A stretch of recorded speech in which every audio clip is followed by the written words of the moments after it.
Every editor knows the perfect video needs the perfect music to make it really pop. Find it easily on Premium Beat, where you'll hear world-class music produced by award-winning musicians. Best of all, unlike other music providers, our license gives you tracks for a lifetime. Pay once and never again. Save 25% on your next track. Just visit premiumbeat.com/royalty-free/podcast to redeem your coupon. That's premiumbeat.com/royalty-free/podcast. Any similarity between junk food cinema and a podcast is purely coincidental.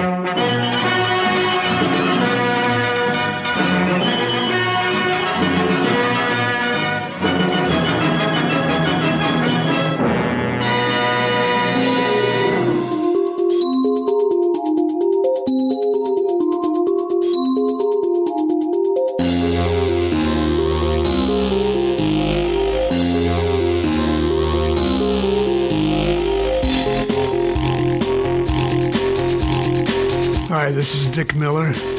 You're listening to Junk Food Cinema. Who are these guys?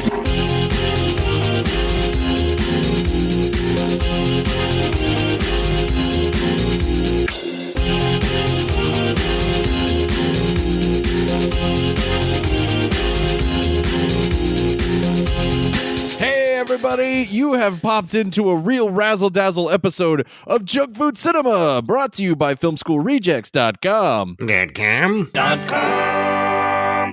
Anything can happen, and it probably will. This is, of course, the weekly cult and exploitation film cast, so good it just has to be fattening. I'm your host, Brian Salisbury. I'm joined, as per usual, by my co-host. You know him as a novelist, as a screenwriter, a lieutenant of Megaforce, someone who definitely had ties with the Kaiser, Mr. C. Robert Cargill. Hi. How's it going, man? Could somebody get that man to stop saying .com?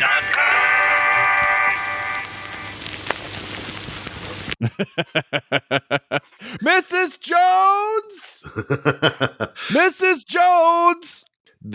I am very excited about this week because this movie has become one of my favorites over the last few years. I discovered it on a lark and ended up watching it, loving it, sharing it with so many of my friends who have also fallen in love with it. And it's one of those that, because of rights issues, hasn't been in circulation. And so it's really great to be able to share it with folks. I'm going to warn y'all right now, consider this your disclaimer. This movie is very old. How old is this movie? How old is it? It's so old, we might have to temporarily rename the podcast Penny Candy Nickelodeon. Speaking of old things, our entire back catalog is available on iTunes, on Stitcher, on Spotify, all of your favorite podcatchers, wherever you cram things in your ear holes, which doctors say you should really stop doing. You can find Junk Food Cinema. You can also follow us on all the social medias, be that Twitter, be that Facebook, be that Instagram, be that Twitch, be that Zorp, be that Bloop. We're there. Just look for our name, all one word, Junk Food Cinema. And if you really like the show... you really like the show. If you like it as much as, man, the 40s loved synchronized swimming, you can go to patreon.com/junkfoodcinema, where for as little as $1 an episode, that's a grand total of $4 per month commitment. You not only financially support the show, but you get access to bonus content, our private Discord, our Zoom happy hours, and a bunch of other cool stuff. We really appreciate it. And you know what? I feel like we've been on a trend lately of not quite Cargill's house. This one I'm going to call Cargill's Carriage House, because this is definitely a movie that he has been beating the drum for a very long time. 1941. Yes, you heard me correctly. 1941's Hell's a Poppin'.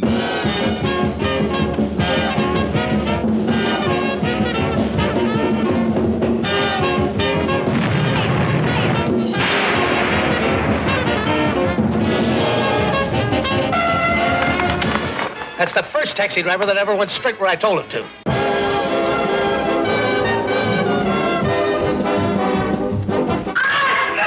Will someone please stop that woman from yelling Oscar? Thank you. This is Hell's a Poppin'.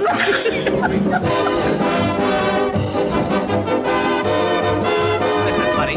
For 3 years we did Hell's a Poppin' on Broadway, and that's the way we want it on the screen. This is Hollywood. We change everything here. We got to. Why? There's a picket fence of moonlight bars and a shingle roof beautiful April stars and shelves of spring in crystal jars. It's heaven for two. It'll only take a minute. Watch the birdie. We'll take a can of camera shot. Watch the birdie. Come on and give it all you've got. Watch the birdie. Just look around and pick a spot and hold it.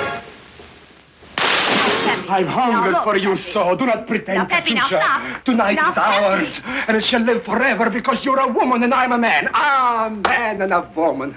Look, Peppy, I'm warning you. Get out of here. Such passion together will make beautiful music.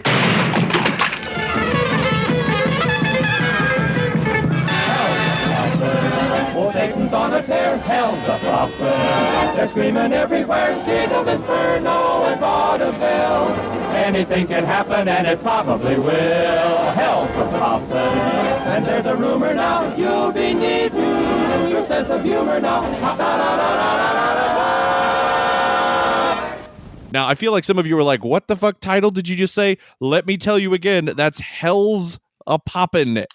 This is Hell's a Poppin'. Hell's a Poppin'. It sounds like the chorus to a song that you would hear on an old-timey Victrola. Hell's a Poppin' is, it's, wow. First of all, I have to imagine audiences in 1941 going into a movie theater to watch this thing and their minds exploding out of the back of their skulls. Yeah, I mean, there was a lot of hype on this because it was a famous Broadway show for 3 years. It was essentially the Saturday Night Live before Saturday Night Live. It was an ever-changing comedy stage show that was very popular, and Hollywood came a-calling, and they wanted to do it as a sketch movie, and the studio was like, no, you have to have a plot. You have to, you've got to adapt it to film. And they thought that was so funny that they then made that the point of the film, that the film was about them having to create a plot around Hell's a Poppin'. And, but the stage show was crazy. There was apparently some very ribald stuff back in the day, some very questionable material. Quite bawdy, you might say. Well, I mean, I have read about a sketch they did for a few weeks that was essentially a blackface minstrel bit, but it was Hitler. So there's they apparently did a blackface Hitler number. But you would walk out of the movie and there would be this huge tree in the lobby all of a sudden that wasn't there beforehand, with the guy hanging from it going, "Mrs. Jones." Jesus. Yeah. No, I mean, it was a very involved stage show, and a lot of these bits in this movie are supposedly regular bits from Hell's a Poppin'. And I just adore it. It is a movie that is just as funny today. And you hear jokes in this movie that you're like, where do I know that from? Because places like Animaniacs would lift it like 50 years later. And the bits are still fucking funny. I laugh every time I watch this movie. It is hilarious. I think we could spend this entire episode just listing the comedies that would follow that would absolutely borrow from Hell's a Poppin' and from Olsen and Johnson in general.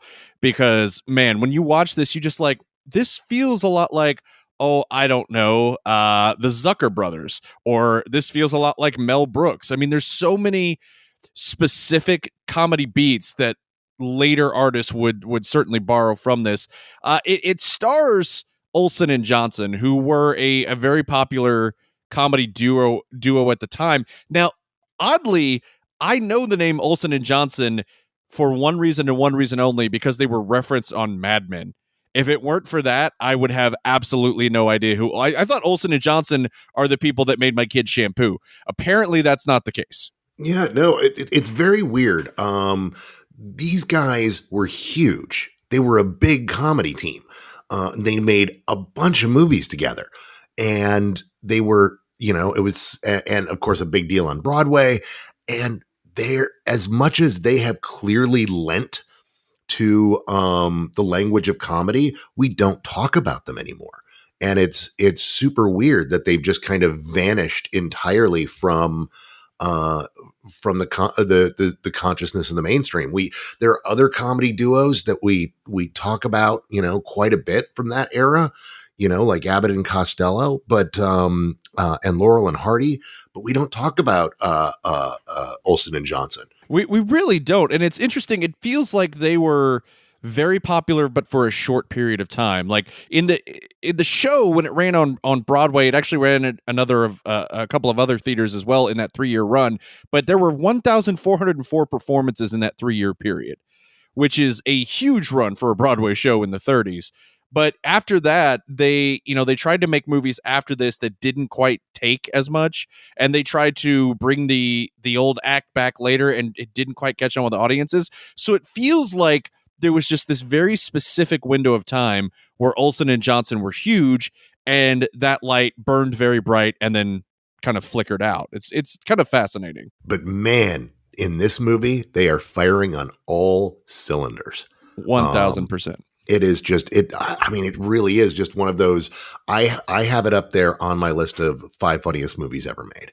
Like and the fact that it's still, you can show it to people today and it still hits and it's still funny. Mm-hmm. And surprisingly ahead of its time in so many ways. Ahead of its time. I mean, this movie pretty much invented fourth wall breaking in comedy this way.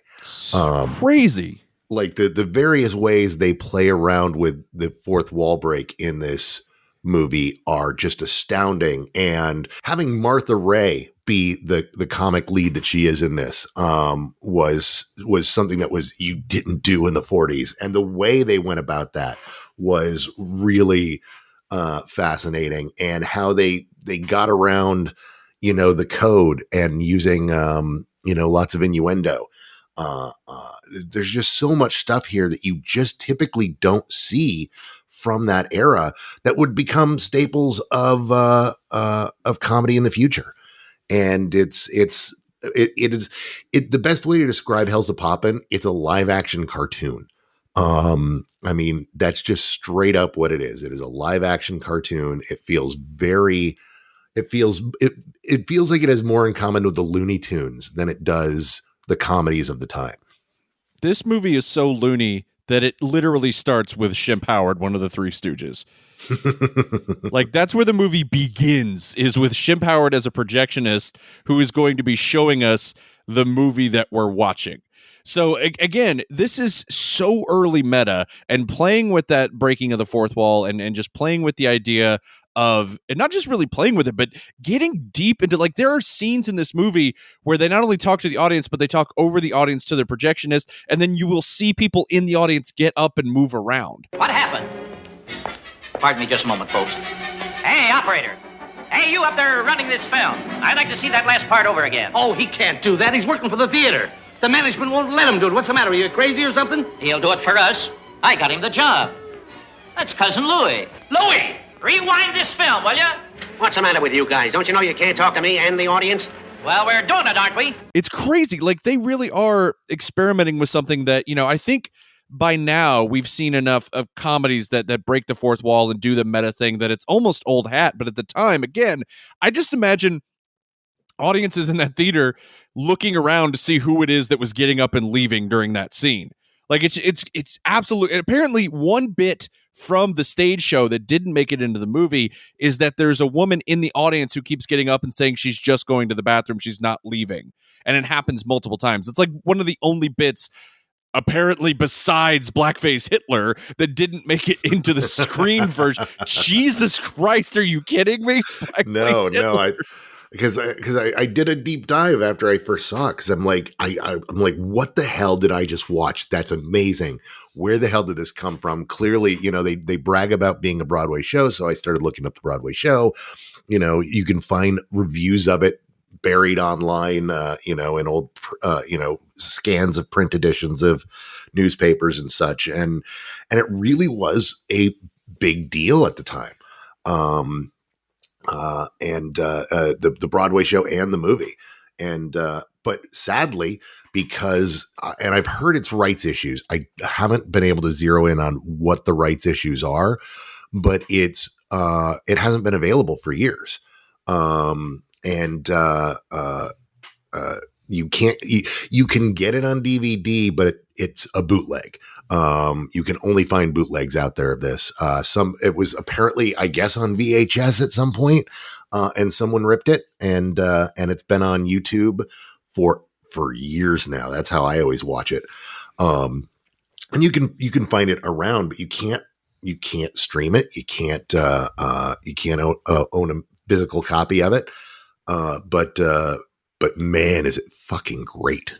It is. And it's kind of a mindfuck too. Like, I'm just going to read you the plot. The first sentence of the plot, as per Wikipedia, is that it's the start of a song and dance number, including classily dressed performers walking down a staircase. The staircase collapses as in a funhouse ride, sliding them all straight to hell where they are tortured by demons. That's how the movie starts. Our entire chorus line dies and goes to hell.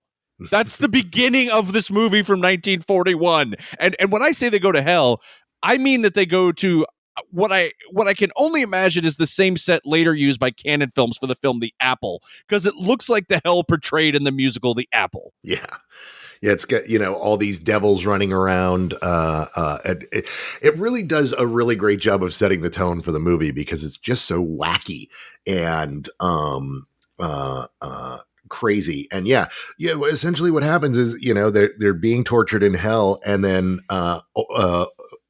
Olsen and Johnson show up in a taxi, and their first appearance, they pop out and it goes, "That's the first time a cabbie took me exactly where I told him to go."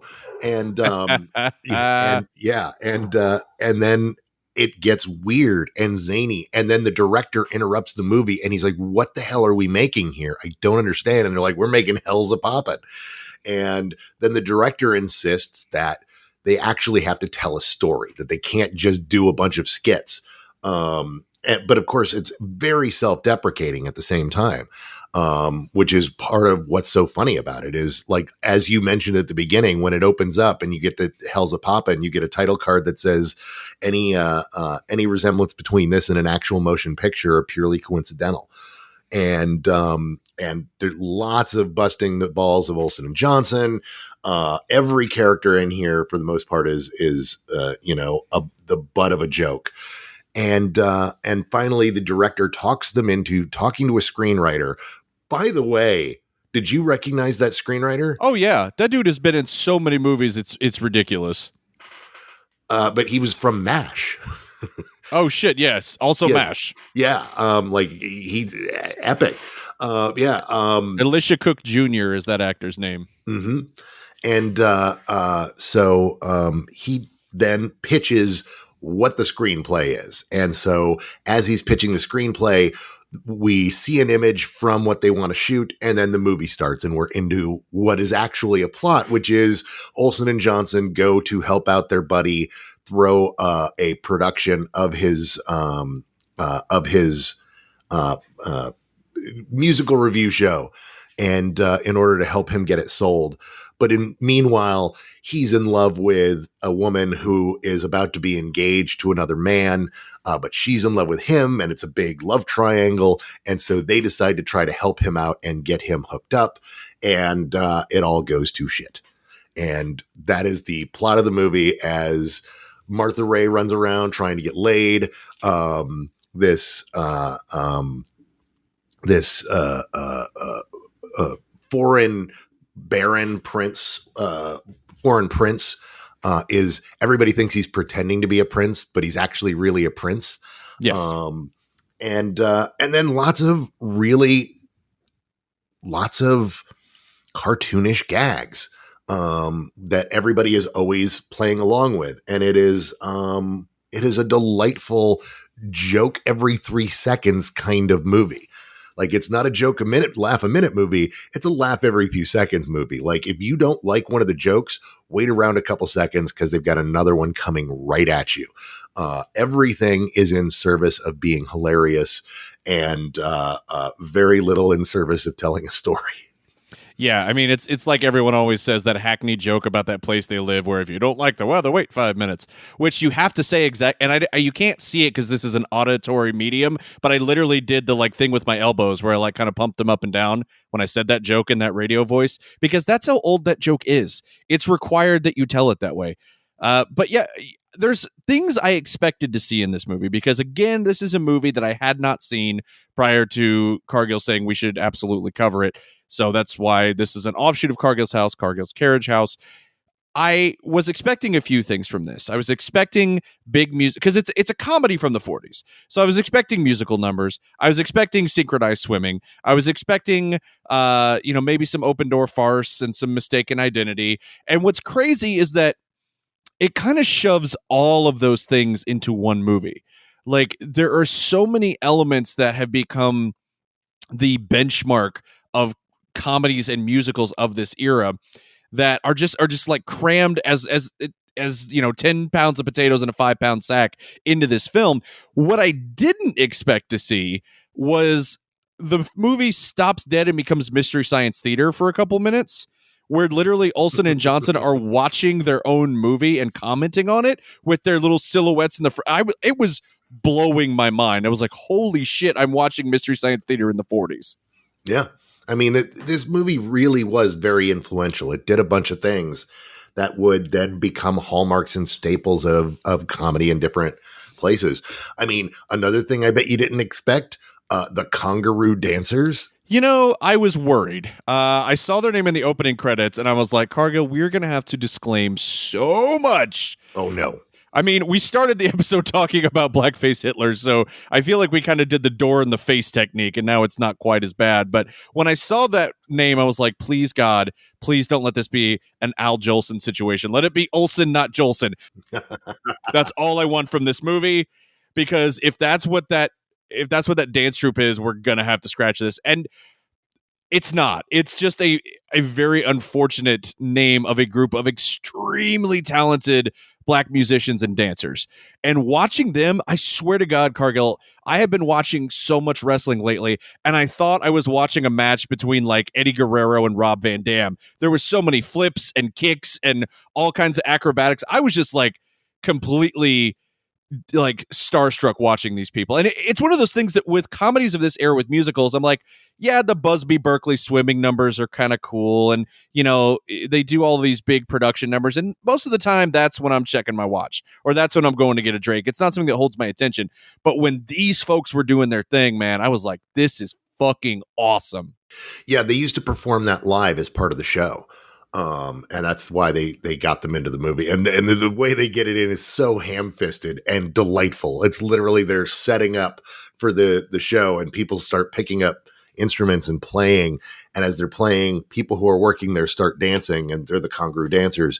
And it is a phenomenal, insane performance. In fact, many of you may have seen it already. It is one of those things that's been around for years. The Draft House drops it into pre-shows every once in a while, and people pass it around and go, watch this amazing dance number. And it is incredible. It is absolutely incredible. So much so that it kind of makes the other dance and musical performances in the movie look pretty stiff. Yeah. I mean, the exception being, I will say that opening number in Hell, like they're like tossing people around and there's acrobats everywhere. Again, very reminiscent of how Hell is portrayed in The Apple, which is still kind of blowing my mind a little bit. But like that number is really cool as well. But that is so out of fucking left field. Like, I'm sorry, what, why is everyone in hell? What is going on right now? That you almost lose sight of how cool that dance number is. And then of course, the group that we were just talking about, they're doing amazing. But then the stage performances at the end, I'm so glad that the story becomes about Olsen and Johnson trying to sabotage that play and the comedy that comes out of that, because the numbers themselves, like, dude, there's a fucking number where they're on the SS Robert E. Lee and they're singing about that in Confederate gear. And I'm just like, yeah, if it weren't for the outward sabotage and the slapstick here, I think this would have been stuffy at best and cringy at worst. So it's good how that worked out. And that's another thing. That is how a movie like this is always going to stay relevant to me. The two things that I look for in comedies from this era that are going to make it timeless to me are witty banter and slapstick. And this movie has both of those things in barrels. And then they put people in barrels. And that they literally put people in barrels. Canned guy and canned gal. Who's buying that? Hold on. Sidebar.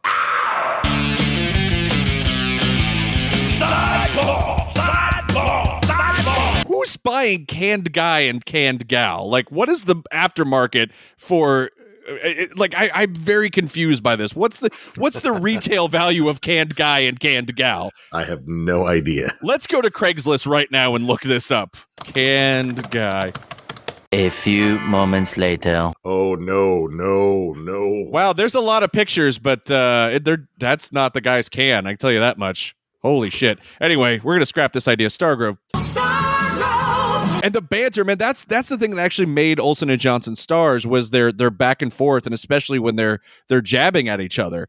Like, that is some ace dialogue. Like, they just they're so rapid fire. You can tell these guys have been working together for a long time, and it's just so funny. Yeah, no, their comedic timing is fantastic. And they really do have a good chemistry together. And they also, one of the great things about this movie is they seem to like pretty much everyone else in the movie and just seem to be amused by everyone else around them. So it feels like a movie that was probably a hell of a lot of fun to make. Mm-hmm. But rounding them out is Martha Raye, who is fucking amazing in this. So good. She's, for people of a certain age, Martha Raye was known for her denture commercials. In the 70s. She used to, I think Fixodent is what she used to hawk, but she had been a star for a long time. So of course it was, she was a celebrity endorsement. So when I saw this, it was like the first time that I'd actually seen Martha Raye as Martha Raye. And I'm like, it was just jaw dropping. It's like, holy shit, this woman was funny. And her whole gag is she's just trying to get laid, the whole movie. And she is chasing her. She gets told that this prince is good to go. And so she's chasing around this prince this whole movie, trying to get laid while he's trying to outrun her. 'Cause he's just a gold digger looking to find somebody, to fleece for some cash. And she's just fucking hilarious. Of course, has her own great musical number. Which is actually 2 numbers, I believe. She's got a few, yeah. And they're very funny, and she's great. And it was like, oh my God, I love her in this so much. Yeah, Cargill. So one thing you might know or might not know about the post-production process of Junk Food Cinema is that when we do our ad break, I always try to pick a commercial that has something to do with what we're talking about. And sometimes I have to stretch my mind a little bit and find something that's a little tangentially related. And sometimes Cargill just opens his mouth and gives me a gift, like gift wraps what the commercial's going to be. When you were like, oh, and she's, some people might know her from the Fixodent commercials. And I'm like, oh, might they, Cargill? Might they know her from the Fixodent commercials? I'm going to go ahead and file that away for later. That might come in handy. No, she's great in this. You know who she is, Cargill? She is the live action version, pursuant to your idea that this is a live action cartoon. She's the live action version of Mina Hyena, the character from Who Framed Roger Rabbit that he thinks is Jessica, that is just this man-crazed lunatic drawing that comes running after him. That's essentially who she is. Once she's latched onto this Count guy, she is falling all over herself to sexually assault him. She's just will not take no for an answer at all. By the way, it's not Fixodent, it's Polydent. Polydent, thank you. I will make a note of that. Thank you for that production note. I appreciate it. You are welcome. See, we're getting meta right now. We're very Olsen and Johnson right now. We're talking about the production of the show during the show when we should be doing it off mic. So this is very much the meta version. This is our Hell's a Poppin'. This is Junk's a Poppin' right here, guys. I hope you've enjoyed it. Junk's a Poppin'? Junk's a Poppin'. That sounds like something we could be charged with. Now with 100% less blackface Hitler. I'm sorry, that is going to live in my brain forever. I cannot believe that was an actual thing that existed. I'm not even going to discuss it because I feel like any conversation had about that is just going to get our show canceled. So I'm going to move on from that. But yeah, she is absolutely fantastic in this movie, and she brings a lot of like I said, the other element that I always look for in these older films is slapstick. I've talked about this a lot about how, I'm 36 years old going on 85. Like the things that I reference and the things that live in my mind and the things that I watched as a kid were way too old for me. And I don't mean that they were racy or too mature. I meant that they were made in the 50s and 60s. And for some reason, they just caught on with me as a tween and then a teenager. And one of those is, to this day, still one of my favorite television shows is the Dick Van Dyke Show. I started watching that as a kid, and I still to this day love it. And I think the big reason is that Dick Van Dyke is the fucking king of slapstick. Nobody does slapstick like Dick Van Dyke. And there's a lot of that same slapstick in this movie. Just seeing people flat out go through walls or trip over stairs or what, like, it's so expertly well done because this whole act and this whole movie is born in vaudeville. So like the slapstick is just top notch. Yeah. Yeah, no, it really, really is. It's there's some good physical comedy, and there's lots of good physical comedy in here, and lots of just crazy kind of gags that just are so surreal and insane. Dude, the one where they get like where the magician makes half of one of them disappear, like from the legs down, and the other one disappear from the legs up. And they're just like running around like suddenly it's a fucking, I don't know, like Abbott and Costello meet the mummy kind of situation. Like, it's just nuts, man. And it works because I'm laughing. This movie was made, before my grandparents were born, and I'm still fucking laughing. The great gag where they convince the guy very quickly that he's running a foot race. I mean, my favorite section of the movie is actually right up front when, of course, my very favorite section of the movie is that opening sequence in hell. That whole sequence is fantastic. Yes. And absurd. But then when they break the fourth wall and when we're outside and we're on the set and we're actually on the set of them making Hell's a Poppin' and everyone's confused. One of the best jokes in the movie is we're going to shoot this movie until we're done. And the cinematographer's like, how long? And then you just hear a gunshot and they have to get another cinematographer. And then they're walking around the set and they're one of the best gags is they're going from set to set, and every set they have a costume change. Yes. And it's just not mentioned. And then you get lots of like zany old time kind of humor. Like, hey, can I take your picture? Sure. One. That's the one. That's the one, Cargill, where I was like, Zucker Brothers absolutely fucking saw this movie because they do that exact same gag in Airplane where the press is all in the control room, and as they're on their way out, they're like, okay, boys, let's get some pictures. And they just start taking pictures off the wall. Mm-hmm. I'm like, the Zucker Brothers have seen this fucking movie. Oh, yeah. Yeah. No, Animaniacs borrows liberally from it. There's a whole episode. Can somebody get that lady to stop saying dragon? Which... Oh my God. This movie is so goddamn funny. And I love every time they go to the projection booth and Shemp Howard, who has been unfairly, by the way, maligned as a lesser stooge. This will not stand. I'm drawing a line in the sand right now. Shemp Howard is top tier stooge. And if all you've ever known are Moe, Larry, and Curly, I feel bad for you because Shemp is an exemplar stooge. You know what? You want to make this argument about Joe? Fine. I will give you that Joe was a subpar stooge all day. You can make that claim. You will not disparage the good name of Shemp Howard in my presence and not expect to get hit with a frying pan. I'm just warning you now. I have spoken. Yeah, no, and yeah, he's up in the booth trying to get laid. Yes. While the guys keep trying to talk to him into running the picture back or adjusting the picture or what have you. They rewind the film. That was the part to me that felt very Mel Brooks, very Spaceballs specifically, where the people in the film ask the projectionist to rewind the film. Oh, yeah. No, I guarantee you that's where Mel Brooks got it. Like, this movie has been, like, there's so many bits in here that are going to feel familiar to you if you've not seen it yet. That because you've seen its influences. And it's influenced some of the funniest movies ever made. And then there's just gags in here that I can't believe I haven't seen pilfered from because they're so fucking good. I don't know that there is a greater example in old Hollywood, golden age cinema that would influence the spoof more than this. Right. Like this seems to be that classic example. And the thing is I when I first started talking about it, after I had discovered it, and people were like, "Oh man, that's my dad's favorite movie." I watched that a lot growing up because my dad would just watch that over and over again. And I feel like it was the Monty Python and the Holy Grail of the 40s. I could totally see that.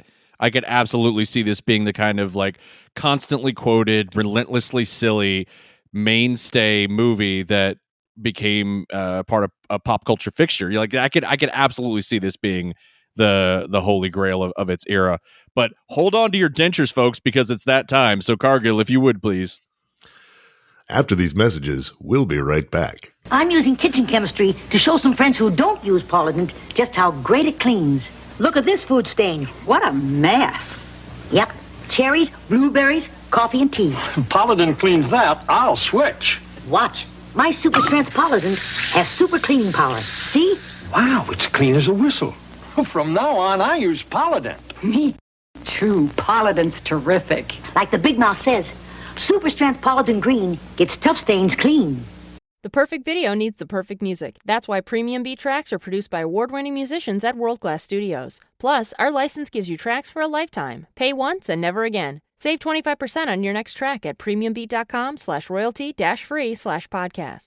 Life gets more magical when you dream. So dream of a Disney cruise filled with magic and wonder. Hiya, pal! Sail from Florida to Disney's private island paradise and get ready for a dream come true with Disney Cruise Line. And another thing about this film, Cargill, that scene where they actually the film breaks and they are stranded between the panels of the 35 millimeter film, or I guess it would have been nitrate film, I'm not sure, but where literally Olsen is on the bottom and Johnson's on top. And it's just, I marvel watching this movie at how they were able to pull off some of this stuff in 1941. Just a moment, Woody. We're having a little trouble with this film. Where's Chick? Hey, how did you get up there? How did you get down there? Come on, Woody. Here we go again. Be careful, will you? Look out for my head. You're hurting me. Be careful. Cut it out, will you? Louie, you dope! Hey, Woody, how did we get out of this? I don't know. It never happened to me before. Like, that probably sounds a little pedantic, and I really don't mean it to be. I legitimately was trying to figure out how they figured out that they could do shit like this in the early 40s, because they're literally talking to each other across the panels of film and then also talking to Shemp Howard in the booth. And it's just, it's amazing editing. It's great comedic timing, as we mentioned, and some really stellar application of effects that had to be brand new. Yeah, no. I mean, that did throw me a bit when the special effects portion of the film kicked in. But it feels like, I mean, what it really feels like is that, you know, you had these guys who had created this brilliant Broadway show, and they're like, how do we translate that to film? We can't just do it. We can't just do our show, because part of our show is interactive. You know, in the show, you had this guy wandering around in the aisles looking for Mrs. Jones, calling out while holding a potted plant. But every time he would come back, the plant was bigger, as if it were growing. And how do you do that? Well, you just have him. You can have that gag wandering around the film and interrupting the film every once in a while. But then they were like, well, what else can we do? Well, why don't we play with the notion of film itself? And so they start not only breaking the fourth wall and talking to the projectionist and talking to the audience and interrupting the film to tell Stinky Miller to go home, you know, things like that. But then they were like, yeah, well, how about we have the frame get out of whack? I've seen that happen in a movie, but what if we're stuck there? And what if it hurts when we hit our head on the top of the frame? And, you know, start and playing around with gags like that, and, you know, being interrupted by another film and things of that nature. They were just very much like, let's play with that. And it's all really funny. And I'm sure it's probably incredibly, original at the time. Yeah. The stock footage moment where, because Shemp's not paying attention, and he gets in a fight with the woman he's trying to romance as she starts throwing all the film on the floor. They're suddenly in a Western, and they're just interacting with the stock footage in a way that is really, really funny. I also love that Shim Howard, every time they cut back to him, I'm laughing. Like he starts to fight with her. She starts to throw the film on the floor, and he says to her, "If you weren't wearing glasses, I'd slug you." She's not wearing glasses at all. Yeah. She's just a foot and a half bigger than he is. And it's just fucking classic Three Stooges things. And again, the idea of putting in cameos from other popular, comedy teams of the time. Like, there's so much about this movie that would become the boilerplate of the spoof film. And then we get the climax. Yes. We get this amazing sequence where, so essentially plot wise, they're trying to help their friend. They're trying to get him hooked up. And so they try to, they know she's in love with him and he's in love with her, but there is this guy that she is with, and she's too good of a dame to cheat on, the beau she's been seeing. And the guy is too good of a dude to, steal his buddy's girl. Mm-hmm. And, but they are in love. And, so Olsen and Johnson try to, fix that, but every time they fix it, they make it worse. And they end up ultimately believing that she's a floozy, and trying to let their friend know. But of course, she's not a floozy. It is, Martha Ray, who is trying to seduce the prince that gets mistaken, and it's all sorts of mistaken identity stuff and that kind of thing. But then we get to the big stage play at the end, and can we get the stage play to work? But Olsen and Johnson are convinced that they have to sabotage it. And as a result, they completely sabotage the play, but make a ridiculously hilarious play by accident. And so it is one of those play that goes wrong situations, where I guarantee you that's where I don't know if any of you have seen it. It's a long running, stage play that was also turned into an Amazon series, called The Play That Goes Wrong. And they do a couple over in London. They have a Peter Pan version of it. And then there's a third one that I heard was not as good. But I got to see The Play That Goes Wrong live, and it's literally just people come out, they're putting on a play. It's essentially an Agatha Christie riff, and then everything keeps going wrong, and it's hilarious. Well, this is what happens at the end of the movie, and it is an incredibly zany, wonderful, hilarious bit of misadventure. That is just incredible. Sidebar.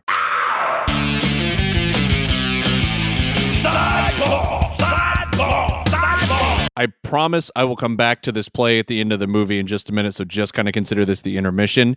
I realize, Cargo, there's a question I've never asked you. You mentioned Peter Pan. How do you feel about Hook? I did not like it when I saw it, and I've seen that people have... it's grown on folks. So I have no idea how I feel about Hook now. It's something that I have to rewatch.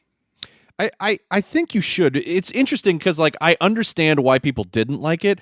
And I also understand that my opinion of it is very rose-colored because it was the first contemporary adaptation of Peter Pan kind of in my youth. Because, obviously we grew up with the Disney film. The Disney film was made 40 years before it was fucking born. It's just like to have a contemporary live action adaptation. And now it's like, since then, there have been a ton that have come and gone with absolutely no notice. I don't know if it's a public domain thing, but it does feel like we get a new live action Peter Pan movie every 10 years. Yeah. Every 10 years we get a new Peter Pan film, and they are never good. And if that Peter Pan film sees its shadow, then we'll get another Peter Pan film in 10 years. That's how that shit works.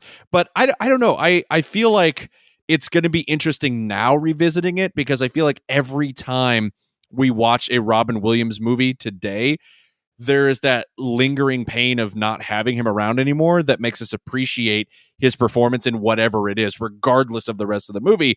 So I would really be fascinated to know, A, if the movie holds up, or if it's just nostalgia, or if now it's more of that latter where it's like we are just so hungry for any more, lingering crumbs of Robin Williams now that we don't have him anymore. But I don't know. Every time I watch it, I really enjoy it, but I'm very conflicted on it. So I was just kind of wondering if you had thoughts on it as well. I don't. I really don't. All right, so we're gonna have to sit down and watch Hook at some point. Very good. That's good to know. Stargrove. Flying back to the movie for just a second here. Yeah, this whole production at the end has some of the best slapstick, the best gags, the culmination of a lot of the running gags that have been going on throughout the film. A few highlights, just because we could spend another hour just talking about this finale. A few highlights that I really chuckled loudly at. There's a moment where I can't remember if it's Olsen or Johnson, but they replace the stand-up bass player's bow with a saw, and he just starts wildly cutting his own stand-up bass apart, which is just a really great gag. There's also a gag where a whole chorus line of dudes during the SS Robert E. Lee bit are supposed to exit through a door and they lock it. So these dudes are just running into the door one after the other. Like, such a simple gag, but that kind of shit gets me every time. Yeah, the whole dancing sequence where they end up with sandpaper on their feet. Yeah. Or flypaper. Yeah. It's just, and the way they deal with it, and they're trying, the comedy of it is they're trying their best to put on a great show while Olsen and Johnson are sabotaging it every step of the way. And just the looks on their face as they're trying to keep it going. It just really is fucking funny. And it's that old story where there's a producer in the audience. It's like this. By the way, the one thing we haven't mentioned is this entire production is being put on in some rich guy's backyard. We're not talking about this being staged on Broadway or off Broadway or even off Broadway. This is literally in some dude's fucking garden that this show is being put on. Which they address at the beginning when they go, they're like, wait, you have a stage in your backyard? And she just looks at them and goes, we're disgustingly rich. Man, I love it. Like, there's a moment earlier where, the guy who is actually European royalty, who's pretending to be royalty, is looking for a rich heiress. And some guy says, oh, yeah, she's over there. She's the one loaded down with all the ice. And he's talking about Mary Ray. Yeah. Well, no, he's talking about the fact that she literally has that Martha Ray literally has a block of ice that Olsen and Johnson have been just handing off to people. But when the count guy looks up, he sees a beautiful woman with a lot of diamonds. And it's like a mistaken identity thing, and he starts to think that she's rich, and then he pretends to be in love with her, finds out she's not rich, but she's still in him. It's just like, it's classic farce shit, man. I absolutely, I eat that up. Deep fry it, put it on a plate, I will eat it up. It is an 80-minute movie, I think, that just races. And there's never a boring moment. There's not, sometimes with an older film like this, there'll be a 5 or 10 minute section where you're just like, yeah, you just got to get through that. Every moment of this film pops. I rediscovered it, I guess about 3 years ago. And I've watched it easily a dozen times since then. Mm-hmm. Like, I'll just be up in the middle of the night and I'll think of a gag from Hell's a Pop and I'll start laughing. And it's like, all right, I got to pop that on. It's just one of those movies. It just constantly entertains. There's never a dull moment. There's not a gag that aged poorly and just kind of like, oh shit, I don't want to do that anymore. It's all good stuff. It's just classic fucking comedy that isn't like, you don't have to like older comedies to enjoy it. It is classic comedy. It is stuff that still rips today. I've showed it to so many people and it just always gets belly laughs. It's just one of those truly hilarious films. To go back for just a second to the whole having a theater in your backyard and this production going on, I honestly think, I haven't seen this written anywhere, I may be reaching a little bit, but I honestly think that another way in which Olsen and Johnson are very ahead of their time in Hell's a Poppin' is that they're kind of ribbing the entire idea of a big studio musical, which was the entire rage at the time. Oh, yeah. But the thing about all of those movies is that they're all kind of about production. They're all kind of about either putting on a stage show or making a movie. And the reason for that is because it's such a convenient skeletal framework in which to then put on musical numbers and stop the movie dead to have a song and dance or to have, synchronized swimming going on, because you can write that off as, well, it's part of the show that they're putting on. And that's why so many of these big, huge production musicals are either about Broadway, about putting on a musical, or about filming a musical, because it gives you that convenient foot in the door to then stop the movie cold so that you can do like a big costume musical number. And I feel like Olsen and Johnson are kind of taking aim at that in this movie by having so many moments where they talk directly to the audience and address kind of the relationship between the production and the audience and the final product in that very meta way. And also by within their own movie stopping things dead to have Busby Berkeley like synchronized swimming and whole musical numbers. Even before we get to the production at the end, this movie has several songs in it. And usually while the songs are going on, there's still comedic beats, but the movie is largely stopping to have those musical numbers. So it's a very interesting have your cake and eat it too thing, where I do think they are lampooning a lot of musicals and a lot of the nature of Hollywood musicals, but at the same time, making one that's really standout within that same genre, which we've talked about a number of times when we talk about, for example, horror comedies, where the best ones are always going to succeed at being legitimately funny and legitimately scary. You kind of have to live in both those worlds. You have to be able to make or Cabin in the Woods. You have to be able to make a good horror film even as you're sending up horror films. And I kind of feel like this is a very, very early example of that. Oh, 100%. They are absolutely making fun of how movies are made at the time, what the tropes are, the things that everybody was putting in film, and those are all here on display. But then they're absolutely done well, where they give you. It's one of those things that they're like, yeah. This is a Hollywood movie from 1941, so we got to do this, we got to do that, so we're gonna do the hell out of it, and they do, and they make fun of themselves while they're doing it, and that's what I think really works about this movie. Is it delivers everything you want out of this kind of a Hollywood movie, and then satirizes it at the same time. Yeah, and of course, one of my favorite moments of breaking the fourth wall, and this is, man, you want to talk about hitting something right at the height of its popularity. There's a fucking Citizen Kane joke in this movie. Citizen Kane came out the same year as Hell's a Poppin', and there's a joke where Olsen and Johnson are walking around the film set. They're walking, as Cargill said, from one part of the set to another, and every time they do, it's a new film, and they're in different costumes. There's at one point they're on the set of what's clearly an Inuit film, or they're in Alaska and they're near an igloo, and there's a sled, and the sled says Rosebud. And either Olsen or Johnson looks at it and goes, I thought they burned that. So not only Cargill are they referencing the biggest film of the same year that this movie came out, they're kind of giving away the ending too. Spoiler alert. I mean, this is before the internet, so I don't know that spoilers were a thing. Well, they're trying to make it a thing. And I think also probably everyone who had seen that film had seen it already. So it was one of those where it was like, hey, we may as well make a joke about that.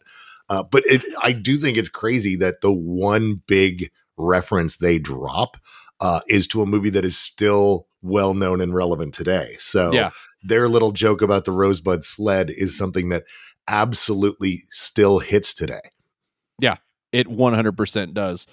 By the way, Rowan and Martin, of course, who created Laugh-In, also cite this movie as the main inspiration for their comedy show. So it's so weird that this movie is, because of rights issues and the fact that it's been hard to put out there in any kind of real home video format, has largely been forgotten, and yet it inspired so much. It's such a watershed comedy, and it's just insane to me how lost to the ages it's become.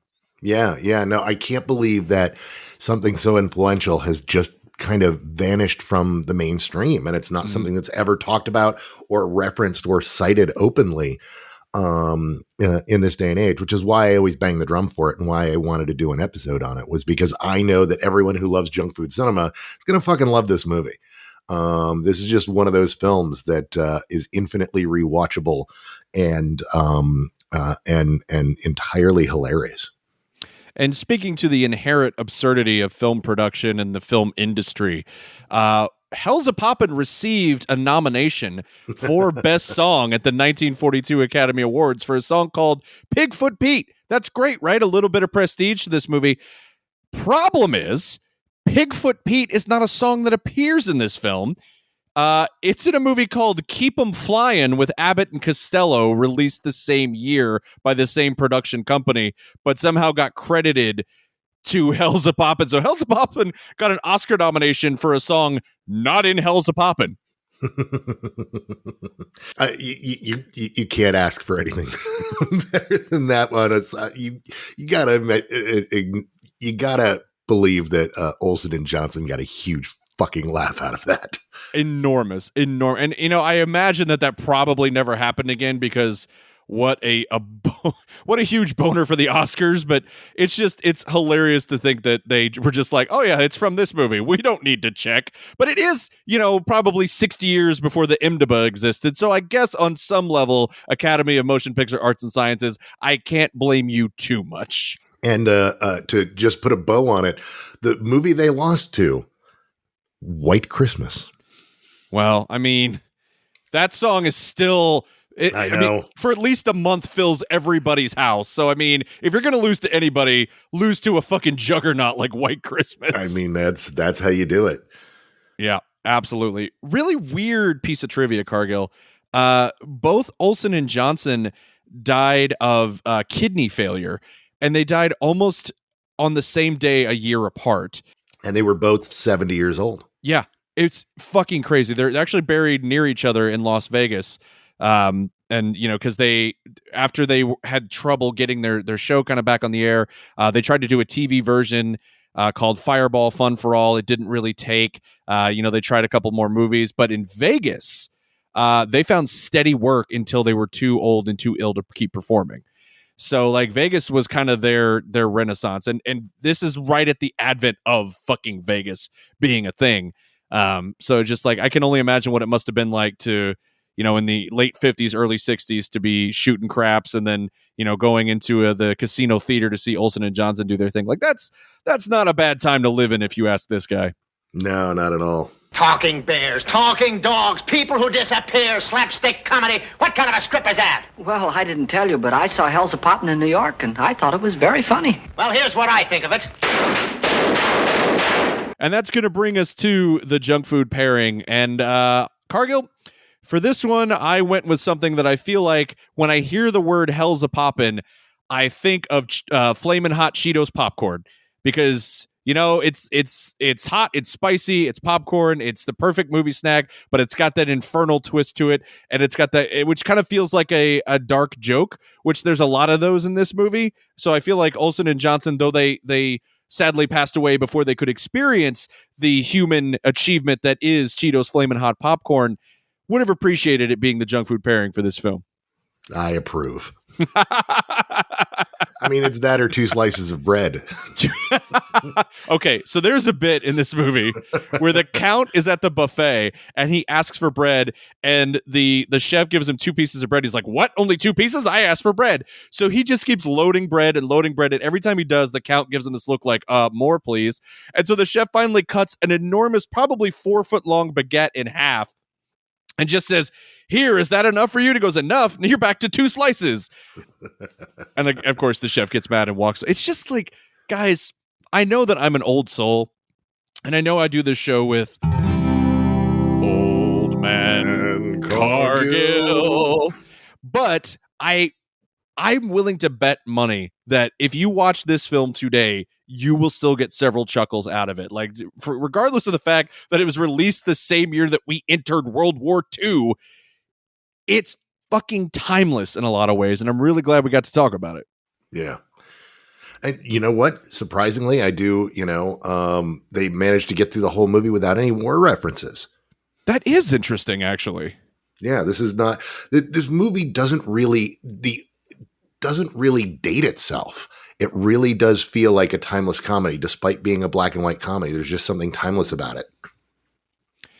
I have to imagine. Okay, so I'm trying to backtrack through this.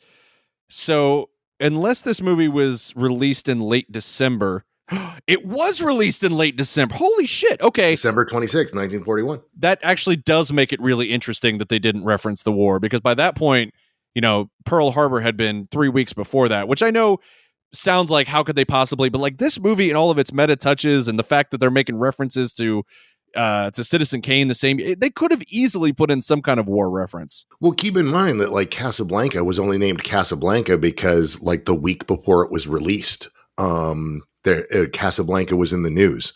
Like they were the speed at which films were put out at this point, because there wasn't a lot of post-production like there is today.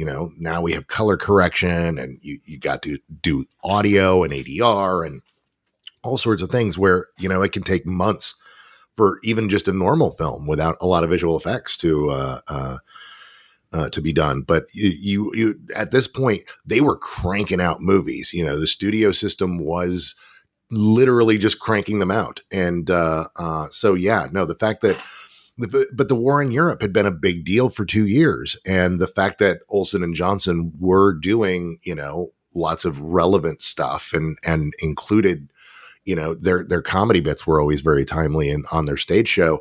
You would think it would have come up, but no, the war in Europe isn't referenced in here at all. No, it's pretty fascinating. And again, guys, the whole movie is available on YouTube, and I'm sometimes very iffy about recommending watching movies for free on YouTube, but in this case, and the case with all movies I've ever watched on YouTube, it's because they're just not available anywhere else. And it's this version has been on YouTube unmolested for years. Yeah. Like absolute years. I've watched this same link on the video for several years now. So it doesn't look like it's going anywhere, because I have to imagine it's because nobody knows who owns the rights, or it's someone's estate has it and isn't letting anything happen with it. I don't know how or why it's not available, but it is available out there, and the YouTube version is really good quality. It is. I mean, surprisingly. It's and it's been viewed a lot, like as of recording 136,000 times. So, and only 130,000 of those are Cargill. So a lot of other people have watched it too. He's watched it so many times that now when he clicks the link, Olsen and Johnson look at the screen and say, "Hello, Cargill, welcome back." It's that meta. The movie is that meta, folks. Cargill, where can people find you on the interwebs? In addition to watching Hell's a Poppin' on YouTube. You can find me on Twitter and Instagram at Massawyrm. It's MASSAWYRM. And you can find my new book, Day Zero, wherever you buy your books. Awesome. You can find me on Twitter at Bry Guy Salisbury, at Junk Food Cinema, or at Replay Per View, which is the wrestling podcast I do with my brother Blake and my friend Dan, where we cover all the WWF pay-per-views of the 21st century. You can also find Junk Food Cinema's catalog on all of your favorite podcatchers. You can follow us on all the social medias. On all of them, we're at Junk Foods, or we're just Junk Food Cinema, all one word. We do have merch, junkfoodcinema.com/store. So if you would like to show off your Junkie on Pride, we have lots of ways for you to do that. And if you really like the show, you really like the show. If you like it as much as I like the bit where the plant to Mrs. Jones is just getting bigger and bigger, you can go to patreon.com/junkfoodcinema, where for as little as $1 an episode, you financially support this show, and we greatly appreciate it. Oh, by the way, Junk Food Cinema is now available on the Miracle Podcast Network. If it's a good podcast, it must be a miracle. Hell's a poppin', oh Satan's on a tear. Hell's a poppin', they're screaming everywhere. Shades of inferno and vaudeville. Anything can happen, and it probably will. Hell's a poppin', and there's a rumor now. You'll be needing your sense of humor now. How it will wind up, no one can tell. The perfect video needs the perfect music. That's why Premium Beat tracks are produced by award-winning musicians at world-class studios. Plus, our license gives you tracks for a lifetime. Pay once and never again. Save 25% on your next track at premiumbeat.com/royalty-free/podcast. Life gets a lot more magical when you dream. So let's dream of a vacation unlike any other. A magical Disney cruise. Hiya, How? Where new stories meet tales as old as time. Enchanté, mon ami. And your family will be cared for the moment you step aboard. Sail from Florida to Disney's private island paradise and get ready for a dream come true with Disney Cruise Line.